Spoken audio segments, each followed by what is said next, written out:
2 minutes pour comprendre aujourd'hui l'hyperthyroïdie. Alors, je suis avec le docteur Emmanuel Sokol, vous êtes diabétologue et endocrinologue à la Pitié-Salpêtrière. Vous êtes l'auteur de « Et si c'était hormonal ?» Hypothyroïdie, c'est quand ça ne fonctionne pas bien. Hyperthyroïdie, c'est quand ça fonctionne trop, c'est ça? Oui.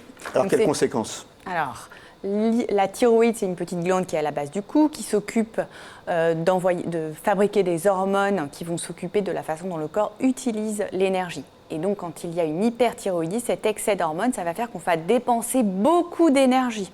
Donc, le premier signe qu'on peut voir, c'est l'amaigrissement. C'est les gens qui peuvent bouffer tout ce qu'ils veulent et qui sont tout maigres, comme ça. Exactement. Ils sont hyperthyroïdiens, ils ont de la chance. Ça accélère le transit, on peut avoir la diarrhée, on peut avoir des tremblements, des palpitations aussi, parce que ça accélère le cœur. Hypersudation aussi, non? Oui, exactement. Une irritabilité, un sommeil de mauvaise qualité. Donc, tout ça, ce sont des signes d'hyperthyroïdie. Alors, qu'est-ce qu'on fait? Pour faire le diagnostic, il faut faire une prise de sang. On va mesurer le taux de TSH, qui est l'hormone qui va commander la thyroïde, et puis le taux d'hormones thyroïdiennes, les taux de T4 et de T3.